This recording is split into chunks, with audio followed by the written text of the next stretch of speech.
ሰላም ጤና ይስጥልን ተመልካቾቻችን እንደምሰነበታችሁ የ51 በመቶ ፕሮግራማችን ነው።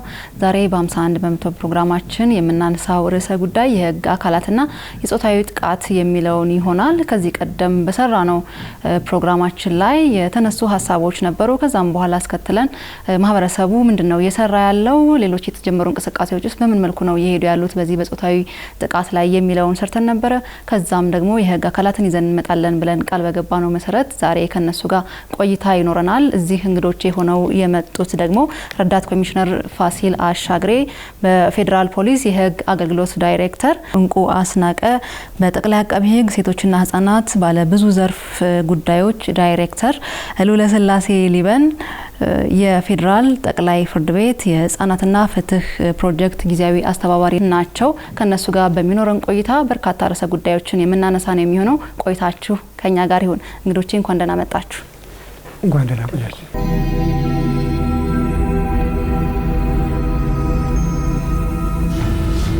ከዚህ ቀደም በሰራነው ፕሮግራም ላይ አዲስ አበባ ላይ የተነሳ አንድ መረጃ ነበረ።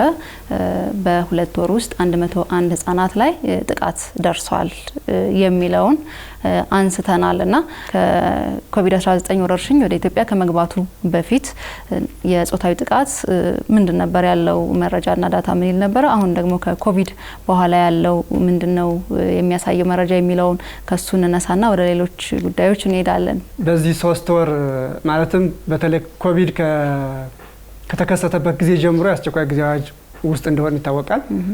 በአስቸኳይ ጊዜ አዋጁን ለማሳጸም የተለያዩ መመሪያዎች ወጥተው እንቅስቃሴ እንደተጀመረ ይታወቃል። ከነዚህ እንደ ፖሊስ ያው ወንጀል የመከላከል ስራ ነው የመጀመሪያ ስራችን። ወንጀል ከመከላከል አልፎ የተፈጸመ ነገር ሲኖር ደግሞ ምርመራን ማጣራትና ወደሚመለከተው አካል ማቅረብ ነው ያለው ነገር። ዳታውን በተመለከተ በእኛ በያዙ እንግዲህ የኛ ረጅም ጊዜ ያስቆጠረ ሴንትራል ዳታ አለ አዲስ አበባ። በዚህ መሰረት መጋቢትን ብንወስድ የሴት ህጻናት ጥቃት የተፈጸመው 26 ነው። ወንድ ህጻናት ግብረ ሰዶም የተፈጸመባቸው 2 ናቸው። ሚያዝያ ደግሞ 21 የሴት ህጻናት ጥቃት የደረሰባቸው ናቸው። አንድ ወንድ የግብረ ሰዶም ህጻን ማለት ነው ግብረ ሰዶም የተፈጸመበት ነው። ግንቦት 23 በሴት ህጻናት ላይ የተፈጸመ ነው። 2 ደግሞ በወንድ ህጻናት ላይ የተፈጸመ ነው። በአጠቃላይ እነዚህ ሲደመሩ በዚህ በ3 ወር ውስጥ 94 ኬዞች ናቸው እንደ ፖሊስ ተመርምሮ በምርመራ ላይ ያሉ፣ ወደ በፍርድ ቤት ደረጃ የደረሱ፣ በአቃቢ ህግ በፕሮሰስ ላይ ያሉ ብለን ከፋፍለን አስቀምጠናቸዋል። ዞሮ ዞሮ 100ም ደረሰ 90ም ደረሰ 10ም ቢሆን የህብረተሰቡን አካል የሚያጎል የህብረተሰብ ጥቃት ነው። ይህንን ጥቃት ከመከላከል አንጻር እንደ ፖሊስ የአስቸኳይ ጊዜ አዋጁን መሰረት ያደረገ የፖሊስ የግዳጅ አፈጻጸም መመሪያ አውጥተን ስራ ላይ አውለናል። ጥቃቱ እንደተባለው ጨምሯል ቀንሷል የሚለው ፖሊስ ጋር ሪፖርት የሚደረገው ነው ወይም ደግሞ ፍትህና እንክብካቤ ማዕከላት ላይ ሪፖርት የሚደረገውን ብቻ መሰረት አድርገን መግለጽ የምንችለው አይደለም። ምክንያቱም የኮቪድ በሽታ በባህሪው ሰዎችን ከቤት እንዳይወጡ እንቅስቃሴንም የሚያግድ ነው። ስለዚህ ሪፖርት የማይደረጉ ኬዞች ሊኖሩ ይችላሉ የሚለውን ብንወስድ የተሻለ ነው። ሪፖርት መደረግን በተመለከተ በአዲስ አበባ ብቻ ባሉት በእነዚህ በጋንዲ ሚኒሊክና ጥሩነሽ ቤጂንግ ባሉት የፍትህና እንክብካቤ ማዕከላት ቀደም ሲል ከበሽታው በፊት ከነበረው ሪፖርት ጋር ሲታይ መጠነኛ መቀነስን እንጂ መጨመርን አያሳይም። በአማካኝ ወደ 144 አካባቢ በወር ሪፖርት ይደረግ ነበር በእነዚህ ፍትህና እንክብካቤ ማዕከላት። በሶስቱም ማለት ነው? በሁሉም ማዕከላት ላይ አንድ ላይ። አዎ። ከበሽታው በኋላ ግን ወደ 102 ነው በአቨሬጅ በአንድ ወር ሪፖርት እየተደረገ ያለውና ይሄ ጥቃቱ መጨመሩ ሪፖርት የሚደረገውን የጥቃት መጠን መጨመር አያመለክትም።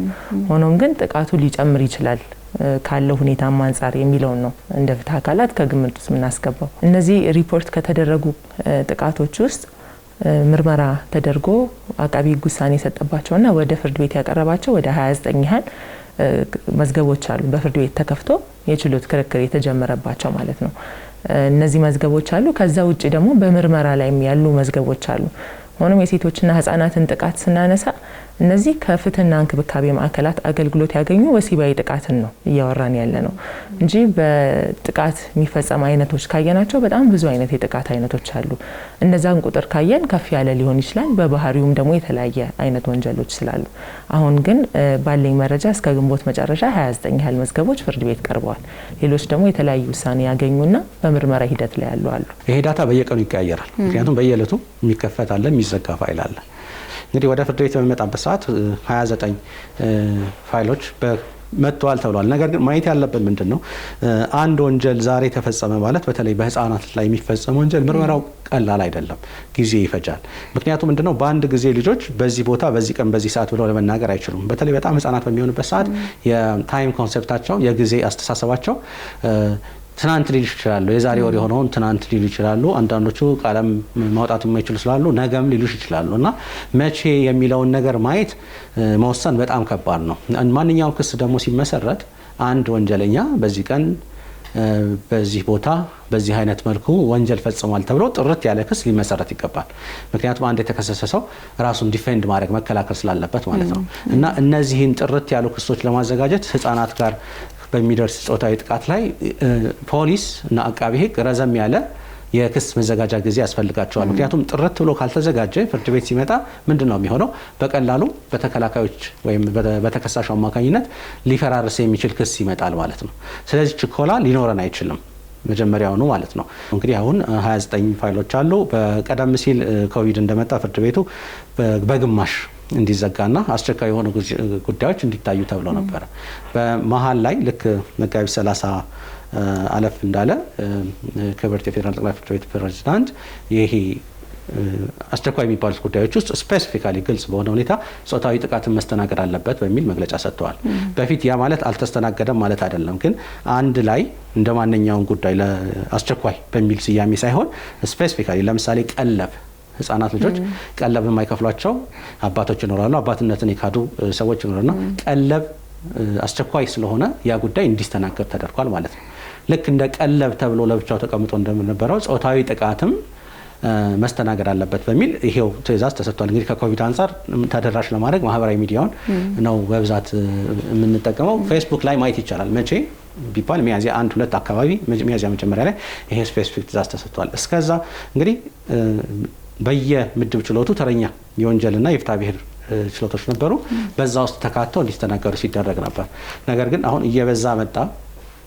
ክሪቲካል ነው በዛ መንገዱ ብቻ የሚስተናገድ አይደለም ሲባል ሰኔ 1 ጀምሮ ደግሞ እያንዳንዱ መደበኛ ችሎት ጾታዊ ጥቃትን የሚመለከት ችሎት አዲስ አበባ ላይ 6 አለ፣ ድሬዳዋ ላይ 7 ነው። እነዚህ መደበኛ ችሎቶች ስራ እንዲጀምሩ ትዕዛዝ ተሰጥቷል ማለት ነው። እነዚህ ጥቃቶች የቁጥር ጉዳይ አይደለም።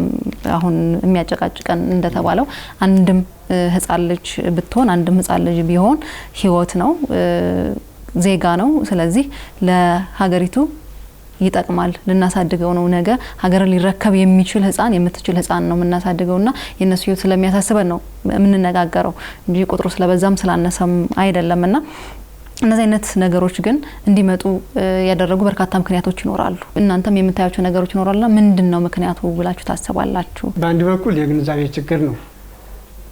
ለምንድነው የግንዛቤ ችግር ምለው? አሁን ለምሳሌ እንዲህ አይነት ማንኛውም ወንጀል በየትኛውም ሀገር አይበረታታም።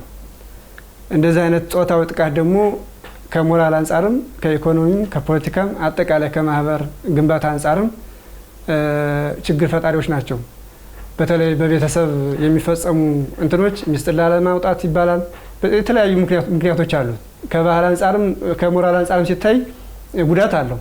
እገሌ ልጁን እንዳያረገ ልጁን ደፈረ፣ እገሌ ሰራተኛውን እንዳያረገ ሰራተኛውን ደፈረ ሲባል የሞራልም እንትን አለው። ከዚህ አንፃር ተጽዕኖም ስላለው ህብረተሰቡ ምን ያደርጋል? በተለይ ልጅቱ ተመርምራ ጤነኛ ናት ከተባለ ደባል በሽታ የለባትም ከተባለ ወደ መታረቅና ወንጀሉን በዛው የማስቀረት ሁኔታዎች አሉ። ነገር ግን አንድ ጥፋተኛ ወንጀል ሰርቷል ተብሎ ሲቀጣ አላማው ብቀል አይደለም። አላማው አንደኛ እሱ ትምህርት እንዲወስድበት ነው፣ ሁለተኛ ደግሞ ማህበረሰቡ እንዲማርበት፣ ሌሎች ደግሞ ከተመሳሳይ ድርጊት እንዲቆጠቡ ስለሆነ እነዚህ ነገሮች በዛው በቤት ውስጥ ከሚቀሩ ወደ ፍትህ አካል መጥተው ወደ ፖሊስ፣ ወደ አቃቢ ህግ፣ ወደ ፍርድ ቤት ደርሰው ሌሎችም ትምህርት እንዲወስዱ እንዲያገኙበት የሚሆንበት ሁኔታ ቢፈጠር እነዚህ የመሰሉ ጾታዊ ጥቃት ወንጀሎችን መከላከል ይቻላል። በዋናነት እየጎዳን ያለውና እነዚህ እየበረከቱ እየጨመሩ ከጊዜ ወደ ጊዜ እየተበራከቱ እንዲሄዱ የሚያደርጋቸው ግን የነዚህ ክፍተት ነው የሚለው ማለት ይቻላል። የሴቶችና ህጻናት ጥቃት ላይ አብዛኛውን አስገድዶ መድፈር በብዛት ትኩረት ቢያገኝም ጥቃት እሱ ብቻ አይደለም። ብዙ አይነት ጥቃቶች አሉ። ለምሳሌ የኢኮኖሚ ጥቃቶች አሉ። የጋራ የሆነ ንብረትን መስረቅ ሊሆን ይችላል። የጋራ የሆነ መሬትን ባለቤትነት ማሳጣት ሊሆን ይችላል። በጋራ የወለዷቸውን ልጆች የቀለብ የመስጠት ያለ መስጠት ጉዳይ ሊሆን ይችላል። ወይ ደግሞ ህብረተሰቡ ሳያቅ የሚፈጽማቸው እነዚህ ጎጂ የሆኑ ልማዳዊ ድርጊቶች አሉ። ለምሳሌ ጠለፋ፣ አስገድዶ መድፈር፣ ያለ እድሜ ጋብቻ፣ ግርዛት። እነዚህ ህብረተሰቡ ትክክል ነው ብሎ ተቀብሏቸው በየአካባቢያችን የሚፈጸሙ አንድ ሰው ሳይሆን ህብረተሰቡ ራሱ በዛች ልጅ ላይ ጉዳት የሚፈጽም ተግባርን እየፈጸመ ግን እንደ ትክክለኛ ተግባር የሚቀበላቸው አይነት ተግባራት አሉ እና እነዚህ ጥቃቶች ሲፈጸሙ ለፍትህ አካል ብቻ የምንተወው ከሆነ በጣም ከባድ ነው የሚሆነው። በባህሪው ይሄ አይነት ጥቃቶች ፍትህ አንድ ምላሽ የሚሰጥ አካል ነው። ከዛ ውጭ ግን አብዛኞቹ የሚመጡት ባለ ጉዳዮቻችን የኢኮኖሚ ጥያቄ ያለባቸው ናቸው።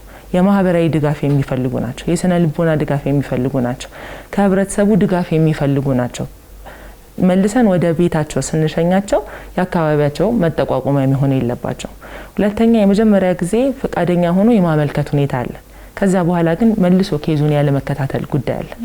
እነዚህ ኤሪያዎች ላይ በሴቶችና ህጻናት ጥቃት ላይ ፖሊስ የራሱን አደረጃጀት ፈጥሮ ለዚሁ ምላሽ የሚሰጥ የሴቶችና ህጻናት ምርመራ ቡድን አለው። በአቃቢ ህግም እንዲሁ በተመሳሳይ አገልግሎት የሚሰጥበት የራሱን የቻሉ ባለሙያዎች ይመደባሉ። በፍርድ ቤትም ተመሳሳይ ይሄ ስትራክቸር አለ። በፍትህ ሂደቱ ላይ ግን የሚያጋጥመን ችግሮችን ስናይ ብዙ ጊዜ በወቅቱ ሪፖርት አይደረግም። ጥቃቶች ለምንድን ነው የሚፈጸሙት የሚለውንም ያለ መረዳትም አንዱ በፍርድ ቤት ቶሎ ቀርቦ ውሳኔ ለማግኘት ወይም ደግሞ የተሟላ ማስረጃ ይዞ አቃቢ ህግ ያንን ፍርድ ቤት አቅርቦ ለማስቀጣት የሚያስችለው ማስረጃ የምናጣበት አንዱ ነገር ወቅቱን ጠብቆ ሪፖርት አለማድረግ ነው። አብዛኞቹ ፍትህና እንክብካቤ ማዕከላት ላይ የሚወጡ ኬዞችን ስናይ ለምሳሌ በዚህ በኮቪድ ወቅት የመጡትን ስናይ ወደ 13% ያህሉ መቼ ድርጊቱን እንደተፈጸመ ራሱ ማያስታውሱ ናቸው። ወቅቱን ጠብቆ ወደ 71% ያህሉ በዚህ ወቅት ተፈጽሟል ብለው ሪፖርት ያደረጉ ናቸው። ከዛ ውጪ ደግሞ ወደ 26% ከዛ በፊት የተፈጸመ ነው። እንዳልኩት ግን 13% ያህሉ መቼ ነው የሚለውን እንኳን መግለጽ አይችሉም። ይሄ ወቅቱን ጠብቀን ሪፖርት ያለ ማድረግ ችግር ነው። ይሄ በፍትህ ስራው ላይ በጣም ትልቅ ተጽዕኖ አለው። ምክንያቱም ቅድም እንደተገለጸው ጠብቆ ሪፖርት ማድረጉ ግን በተለይ ህጻናት ከሆኑ እንደው እነሱ ስለማይናገሩ ስለማይገልጹ ቤተሰብ እስኪያቅ ድረስ ስለሚጠበቅ ሊሆን ይችላል ወይስ ራሱ ቤተሰብም ይሄን ነገር በመደበቅ በማስቀመጥ ያቆየው ሊሆን ይችላል? እንደው ምንድነው ስታዩት ያለው ነገር? ቶሎ ያለ መምጣት ጉዳይ በባህሪውም ጥቃቶች አሳፋሪ ናቸው። ለሰውም ለመግለጽ ሊከብዳቸው ይችላል። ያ በመሆኑ ለአቅራቢያቸው ላለው ሰው ለቤተሰብ አካል ላይገልጹ ይችላሉ። አንዱ ምክንያት ሊሆን የሚችለው እሱ ነው። ሁለተኛ ያንንም ከገለጹ በኋላ ምንድነው ማስረጃ የሚሆነው? እኔ በወቅቱ ብሄድ በአግባቡ ህክምና ማስረጃ ህክምና አገልግሎት አገኛለሁ፣ የህክምና ማስረጃ ደግሞ ለፍትህ አገልግሎቱ ድጋፍ ያደርጋል የሚለውን ያለ መረዳት ችግር አለ። ሁለተኛ ያንን ነገር እንደተፈጸመ በተለይ ህጻናቶች ከሆኑ ሊረሱት ይችላሉ ጊዜውን። ያ ደግሞ አቃቢ ከሶ ፍርድ ቤት በሚያቀርበው ክስ ጥራት ላይ ማስረጃው ምዘና ላይ በጣም ትልቅ ተጽዕኖ ይፈጥራል። ስለዚህ እነዚህ አይነት ድርጊቶች ሲፈጸሙ ማህበረሰቡ ድጋፍ ማድረግ አለበት የምንለው ከዚህ አንፃር ነው። አንዳንድ ቤተሰቦች በፍጹም እንዳትናገሪ ምንም ነገር ካንቻፍ እንዳይወጣ ማንንም እንዳይሰማ ተብሎ ተደብቆ እንዲቀመጥ የሚያደርጉ ይኖራሉ። ራሱ ያንን ጥቃት የሚያደርሰው አካልም የማስፈራራት አይነት ነገር ልጆች ላይ ተጨማሪ ጥቃት ሊያደርስ ይችላልና በእንደዚህ ምክንያቶች እነዚህ ነገሮች ሳይወጡ ይቀራሉ፣ መረጃዎችም ሊጠፉ ይችላሉና እንግዲህ መረጃ ከሌለ ምንም አይነት ፍትህ አይኖርም ማለት ነው። ወይስ በተለየ መንገድ ይሄንን ልታጣሩበት ልትሰሩበት የምትችሉት መንገድ አለ? ጾታዊ ጥቃት ላይ በብዛት የቅርብ የሚባሉ ጠባቂ የሚባሉ አካላት ናቸው ያንን እየፈጸሙ ያሉት የሚል ነገር ይነሳልና ራሳቸው ጠባቂ ሆነው ራሳቸው ከሆነ የሚያጠፉት እንዴት ነው ወደ ፍትህ ወደ ሌላ አካል ደርሶ ፍትህ ሊያገኝ የሚችለው? በስነ ልቦና ስነዛ ልጆች በተሻለ ትሪት ተደርገው የተሻለ ለውጥ ሊያመጡ የሚችሉት እንዴት ነው? ያ ሰው ደፋሪ የተባለው ሰው አጎትም ሊሆን ይችላል፣ አሳዳሪ ሆኖ ታላቅ ወንድምም ሊሆን ይችላል አይደለም? whoever he is እዛ ጋር ጉዳት አደረሰ ማለት ያቺ ልጅ ሌላ ኮሚኒኬት የምታደርገው ሰው የላትም ማለት አይደለም። ለምሳሌ ቤት ውስጥ ከሆነ ጥቃቱ ያለው መምህራኖቻችን፣ የትምህርት ቤት ሰዎቻችን በዚህ ጉዳይ ላይ ተማሪዎቻቸውን በቅርብ የሚያወያዩ ከሆነ ስለ ጥቃት ምንነት፣ ምን አይነት ምልክቶች እንዳሉት፣ ጉዳቱ ምን እንደሆነ በአጠቃላይ በትምህርት መልክ ኢቨን ካሪኩለም ውስጥ ከሁሉ ተቀርጾ መማርም አለባቸው። ስለዚህ ቢያንስ ግን በክለብ የስነ ልቦና ባለሙያ በመመደብ የትምህርት ቤቱ ለዚህ አይነት ጉዳዮች ትኩረት ሰጥቶ ማስተማር ከተቻለ ያቺ ልጅ ቤት ውስጥ ስለተደፈረች ትምህርት ቤት መናገር አትችልም ማለት አይደለም። ትምህርት ቤት ስትደፈር ቤት ውስጥ መናገር ትችላለች ማለት ነው። ቤት ውስጥ ብትደፈር ትምህርት ቤትም እንደዛ ቢያጋጥማት ማህበረሰቡ ኮሚኒቲዋ ጋር ትውላለች እና ከነዚህ አንወጣም። እኛ እንግዲህ ቤት አለን፣ ኮሚኒቲው አለ። ከህፃናት አንጻር ካየነው ቀጥሎ ያለው ትምህርት ቤት እና ምናልባት አጋጣሚው ላላቸው ልጆች ደግሞ የመዝናኛ ቦታዎች ናቸው የሚሆኑት። ስለዚህ በዚህ በሁሉም ሰርክል ላይ ያሉት ሰዎች ስለዚህ ጉዳይ እንዲያውቁ እና በራሳቸው አንዳንድ ጊዜ አሁን ጉዳት ከደረሰባቸው በኋላ ህፃናት፣ ሴቶች ሲራመዱ ሲሄዱ የመጎተት የህመም ስሜት የመሰማት እንደሚነግሩን ከሆነ ሽንት ቤት ለመሽናት ስትሞክር የመሰቃየት አይነት ነገሮች አሉ። ስለዚህ ተማሪዎቻችንን ካስተማርናቸው እሷ እንኳን ዝም ብትል ጓደኛዋ ትናገራለች። ጓደኛዋ ዝም ብትል አካሄዷን የምታይ የመምህርት ምንድነው ብላ ጠርታ ታናግራታለች ማለት ነው። ስለዚህ ሁሉም ጋር ሊሆን አይችልም። ይሄ ጥቃት አንድ ቦታ ስትጠቃ ሌላው ቦታ ያለው ኮንሺየስ ከሆነ በቀላሉ ሊያወጣው ይችላል ማለት ነው። አለበለዛ ቅድም ያልኩት ነገር ነው። ልዩ ባህሪው ምንድነው ሲባል ሌባ መጥቶ ሰርቆ በቀን እየሮጠ ሲሄድ ይያዛል አይደል እንዴ? ሌላውም ዘረፋ ምናምኑም ማለት ነው። እዚህኛው ጋር ግን ለየት የሚያደርገው በቤት ውስጥ ሲሆን መረጃ የመውጣቱ ጉዳይ ከባድ ያደርገዋል ነው። ፖሊስ መረጃ ካላገኘ ምን ሊያደርግ ይችላል? ምንም ሊያደርግ አይችልም። ስለዚህ ጥረቱ መሰራት ያለበት ትልቁም ነገር በእኛ ሀገር ደረጃ ማለት ነው መሆን ያለበት ማህበረሰቡን እንደ አንድ አጋዥ መጠቀም ነው። ያስገድዶ መድፈርና ሌሎች ነገሮች ሲኖሩ ቆሞ ምስክር ሊሆን የሚችልና ሊያይ የሚችል አካል ሊኖር አይችልም። የሕክምና ማስረጃው ነው በዋናነት ሊወሰድ የሚችለው የሚሆኑና የመንግስት ሕክምና ቦታዎች አሉ፣ የግል ደግሞ የሕክምና ቦታዎች አሉና የግል ላይ ቢመጣ ይሄ ምርመራና ቢረጋገጥ ፖሊስ አይቀበልም የሚል ነገር ይነሳልና የግድ የመንግስት መሆን አለበት ወይ? በአቅራቢያ ወዳለ ሕክምና ቦታ ሄደው ይህንን ማስረጃ ማምጣትና ማሳወቅ አይቻልም ወይ? እንዴት ነው ያለው ነገር? ሕክምና ማስረጃ የመጀመሪያ ደረጃ ማስረጃ ነው። ከዛ የሰው ምስክር ሊኖር ይችላል፣ እሱ ሁለተኛ ደረጃ ነው።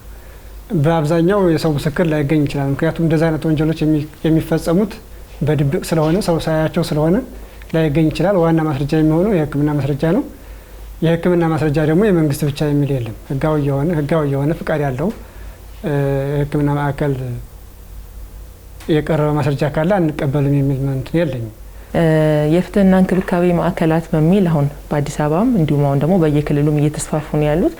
እነዚህ ማዕከላት እየተከፈቱ ያሉበት ምክንያት በአንደኝነት ሕክምና ማስረጃው ስልጠና በወሰዱ ስለ ጉዳዩ እውቀት ባላቸው ሐኪሞች ፕሮፌሽናሎች እንዲሰጥ በማሰብ ነው። ሁለተኛ ማስረጃው አይቆይም። ወደዚህ ማዕከላት መጥተው ተገልጋዮች አገልግሎት ሲያገኙ ወዲያው ሕክምናውን ያገኛሉ። ሕክምናው የሚያገኙት በነፃ ነው፣ ምንም አይነት ክፍያ የለውም። ከዛ ጋር ተያያዥ ሆኑ ከወሊድ ጋር ከኤችአይቪ ጋር ያሉ ምርመራዎችንም በዛው ያገኛሉ። ነፃ ሕክምናውን በነፃ ማግኝተው ደግሞ ማስረጃው እዛ ካለ ፖሊስ ጋር ቃል ተቀብለው አንድ ላይ ተያይዞ ወደሚመለከተው ክፍለ ከተማ ይላካል። ይሄ አንደኛ ቀደም ሲል ይወስድ የነበረው ረጅም ለሕክምና ማስረጃ ለማግኘት የሚፈጅብንን ጊዜ ይቀንሳል። ሁለተኛ አገልግሎቱን ነፃ ያደርገዋል። እነዚህ ሰዎች ምንም ሳያስቡ ወጪን አገልግሎት አግኝተው ነው የሚሄዱት። ሌላው ተጨማሪ ወጪ ፈጥሮ የነበረው ሕክምና ማስረጃዎች በአብዛኛው እንደምናውቀው በእንግሊዝኛ ነው የሚጻፉት።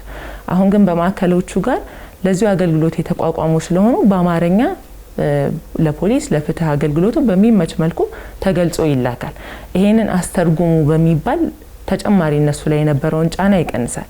ሁለተኛ ከተጽዕኖ ነፃም የሆነ ውጤት እንድናገኝ ያደርገናል። በግል ሕክምና ቦታዎች ላይ ምናልባት የሚወስዳቸው ሰው ሊወስነው ይችላል ወይ ደግሞ የሚሄዱበት አካል ሊወስነው ይችላል።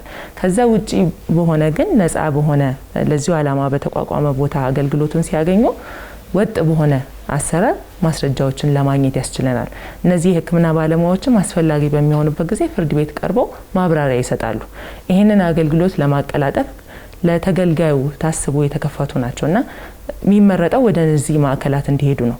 አሁን በተለይ በአዲስ አበባ ባለው አሰራር ወደ ጤና ጣቢያዎችም ሲሄዱ የሚልኳቸው እነዚህ ጋንዲ ሆስፒታል ላይ፣ ሚኒሊክና ጥሩነሽ ቤጂንግ ላይ ወዳሉ ማዕከላት ነው። ጥቃቶች ለመስፋፋታቸው ምክንያት ብለው ብዙ ሰዎች የሚያነሱት የህግ ጉዳይ ነውና ሁላችሁም የህግ ጉዳይ ላይ ያላችሁ ሰዎች ናችሁና እስኪ ህጉ ምንድነው የሚለው ጾታዊ ጥቃት ላይ እንዴት ነው ያስቀመጠው? እንደሚባለውስ በትክክል ፍትህ ስለሌለና እንደዚህ አይነት ጥፋት የሚያጠፉ ሰዎች በትክክል ስለማይቀጡ ነው ይሄ ነገር የሰፋው? እንዴት ነው እስኪ እሱን ነገር እናንሳ። አንቀጽ 620 ንዑስ አንቀጽ 1 ብሎ ማንኛውም ሰው ያለ ፍላጎቷ አስገድዶ ቢደፍር ከ5 ዓመት እስከ 15 ዓመት ያስቀጣን ይላል።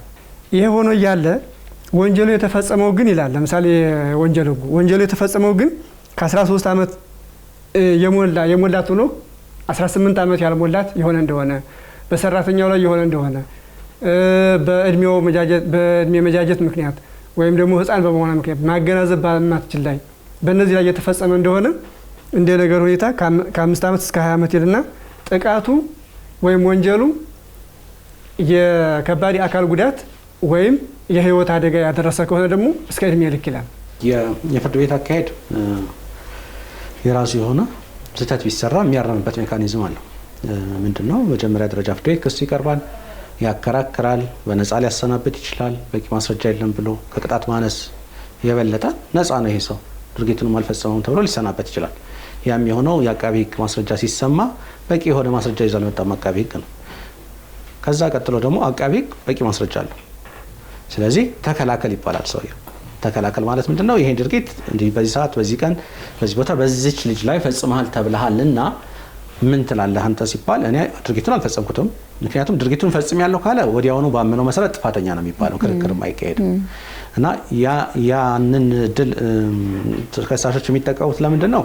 አንድ ሰው ከክርክር በፊት ድርጊቱን በማመኑ ቅጣት ይቀልለታል፣ እንደ አንድ የቅጣት ማቅለያ ይወሰዳል። ምክንያቱም ብዙ አከራካሪ የሆነ ነገር ውስጥ በመግባት የፍርድ ቤት የአቃቢ ህግን ጊዜ በመግደል ሌሎች ጉዳዮች የሚታዩበትን ጊዜ እንትን ሲያደርግ ያችን ሉዝ ያደርጋል። ስለዚህ ያመነ አንድ ማቅለያ ያለው ማለት ነው።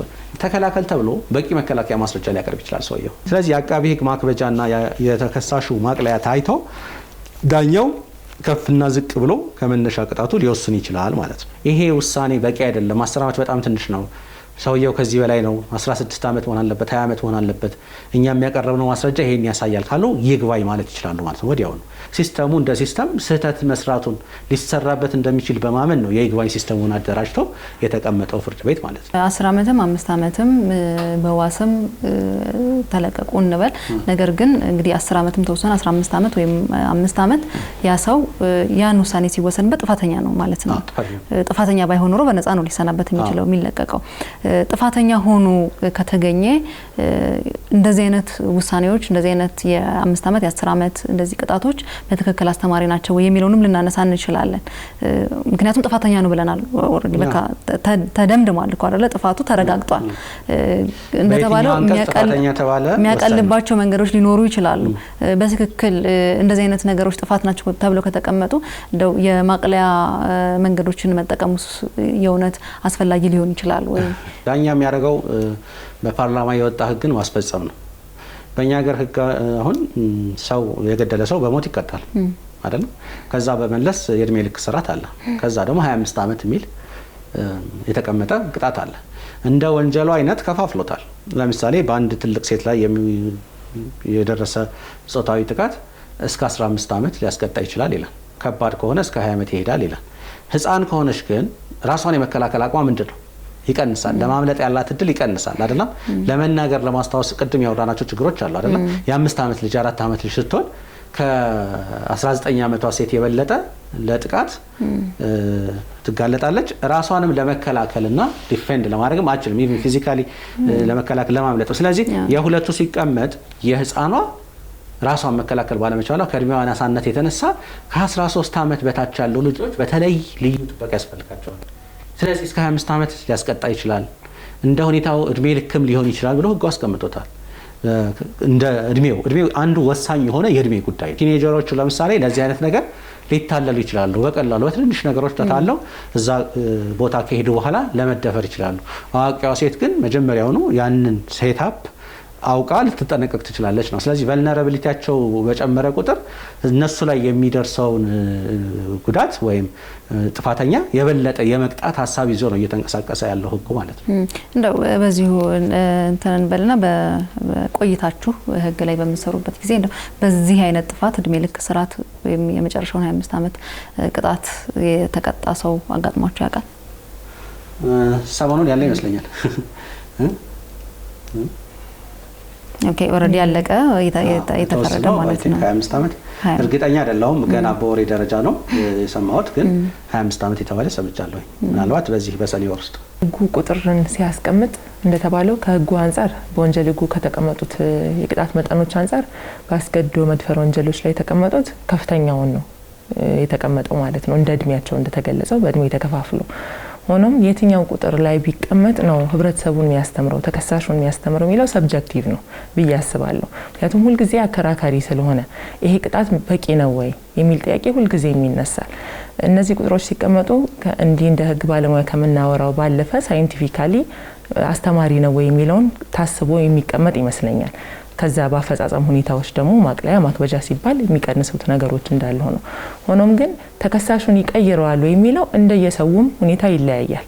ለምሳሌ ገና ዋስትና ሊፈቀድለት ሲል ነው መውጣት አልፈልግም ባጠፋውት ነገር መቀጣት ነው የምፈልገው ብሎ ገና ሳይፈረድበት ራሱ ላይ የሚፈርድ ተከሳሾች ይኖራሉ። አንዳንዴ ደግሞ ደጋጋሚ ተከሳሾችን እናያለን። በተመሳሳይ ወንጀል 3 4 ተቀጥቶ መልሶ የሚመጣና ወንጀል ፈጽሞ የሚገኝ ሰው።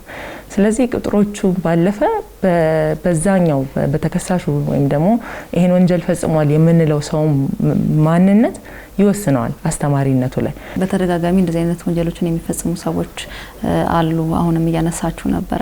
እንደዚህ አይነት ወንጀሎችን የሚፈጽሙ ሰዎችን በግልጽ ለህብረተሰቡ አለማሳወቅ አንድ ችግር ነው ተብሎ ይነሳል። ምክንያቱም ህብረተሰቡ ሊጠነቀቅ ይችላል እነሱን ካወቀ የሚል ነገር ይነሳልና እዚህ ላይ ህጉ ያስቀመጠው ነገር አለ ወይስ ወደፊት ምን ቢሆን ይሻላል ብላችሁ ታስባላችሁ? ይሄ በውጭ ሀገር በጥቅም ላይ ይውላል።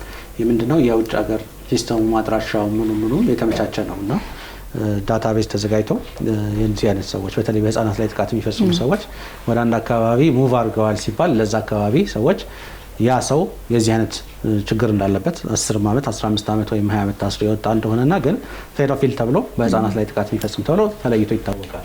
አሁን የኛን ህግ ከተመለከት ነው ይሄንን ለማድረግ የሚያስችል ምቹ የሆነ ነገር የለንም። ለምሳሌ በወንጀል ህጋችንና የጥበቃ ባልደረባ የሚባል አለ።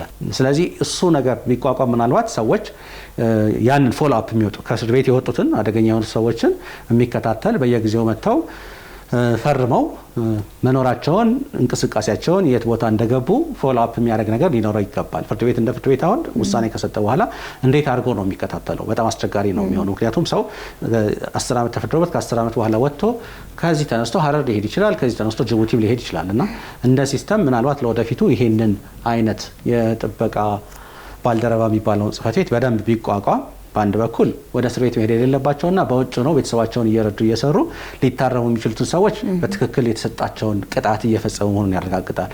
በሌላ በኩል የሆነውን ሴክሽን ከባድ የሆነ ወንጀል ለፈጸሙና ክትትል ለሚያስፈልጋቸው እነሱን ፎሎ አፕ እያደረገ የት ናቸው፣ የት ገቡ፣ የት ወጡ፣ ምን አይነት ስራ ላይ ናቸው፣ እዛስ መስሪያ ቤት ሂደው ምናልባት ችግር ሊፈጽሙ እንዳይችሉ የዛ መስሪያ ቤት ኃላፊዎች ባልደረቦች ስለነዛ ሰዎች የሚያውቁበት ሁኔታ እንዲኖር ማድረግ የሚቻል ይመስለኛል። በየተቋማችሁ የተለየ እንቅስቃሴ ጀምራችኋል ወይ? ምንድነው እየተሰራ ያለው? የፍትህ አካላት አገልግሎትን በተመለከተ ሁሉም አካላት በዚህ የኮቪድ ወቅት ብቻ ሳይሆን ከዛ በፊትም የሚሰጡትን አገልግሎት ቀጥለው ነው ያሉት። ይሄንን ህብረተሰቡ በደንብ ግንዛቤ እንዲኖረው ነው የምንፈልገው። ከዛ ውጪ ቀደም ሲል የነበረ ቅንጅታዊ አሰራር አለ። በሴቶችና ህፃናት ጥቃት ላይ የሚሰሩ አካላት የሴቶች ጉዳይ፣ የፍትህ አካላት፣ የትምህርት፣ ማህበራዊ የሁሉም ዘርፎች ማለት ነው፣ ጤና፣ እነዚህ አካላት በጋራ የሚሰሩበትን ቅንጅት አሁንም በአጠናክረን ለመስራት እየሞከርን ነው። ያ ቅንጅት እንደቀጠለ ነው። ከዛ ውጪ ጠቅላይ አቃቢ በየአመቱ የተለያየ ጥናቶችን ያደርጋል። በ2013 በሴቶችና ህፃናት ጥቃት ዙሪያ ያሉ የህግም የአፈጻጸም ክፍተቶችንም በተመለከተ ዳሰሳ ጥናት ለማድረግ በቅድ ተይዟል። ማስረጃን በተመለከተ እንዳነሳውት ጥቃት እንደተፈጸመ ሪፖርት በማድረግ ይሄንን ህብረተሰቡ ድጋፍ ቢያደርግ ፍትሁም የመጨረሻ ውጤቱን ማስገኘት ይችላል። ቅንጅታዊ አሰራሮች አሉ። እነዚህን አጠናክረን ለምሳሌ ባለፈው የተፈጠሩት መረጃ ዳታ መሰረታዊ ቁጥር ሳይሆን ዋናው መሰረታዊ ባይሆንም የቁጥር ራሱ መዛባት አለመናበብ የሚያሳይ ነው የሚሆነው። ይህንን ማስተካከል አለብን። በተረፈ ግን ህብረተሰቡ ይህን ነገር ለመከላከል ዋናው ከፖሊስም ከአቃቤ ህግም ከሁሉም አይን የሚሰፋው ህብረተሰቡ ስለሆነ ሊያግዘን ይገባል፣ ከጎናችን ሊቆም ይገባል የሚል ነው ማለት እንፈልግ። በአዲስ አበባ ፖሊስ ኮሚሽን ደረጃ ከ20 ዓመት በፊት ወይም 23-24 ዓመት ሊሆን ይችላል ሲፒዩ ቻይልድ ፕሮቴክሽን ዩኒት ወይም የህፃናት ክፍል ተብሎ የተቋቋመ አካል አለና ልዩ ስልጠና የተሰጣቸው ሰዎች ናቸው።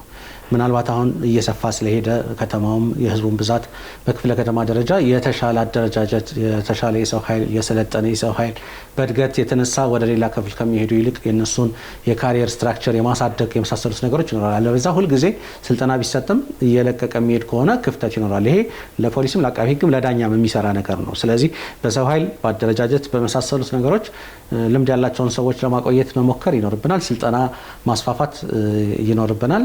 ከፖሊስ ደግሞ ኮሚኒቲ ቤዝድ ፖሊሲንግ የሚባል አለ። ያ ማለት ማህበረሰቡ ውስጥ በየመንደሩ ገብቶ ያለ ፖሊስ ነውና ማህበረሰቡ የሚያያቸውን ነገሮች በዛ በመጠቆም በቀላሉ ወንጀሉ የተፈጸመ ሰውን ወደ አደባባይ እንዲወጣ ወደ ሕክምና እንዲሄድ ቢያደርግ ሞር የማስረጃ አደረጃጀቱን እና ክስ አቀራረቡን ያሳምረዋል። ያ ሲሆን ውጤታማ የሆነ ክስ ይኖራል ማለት ነው።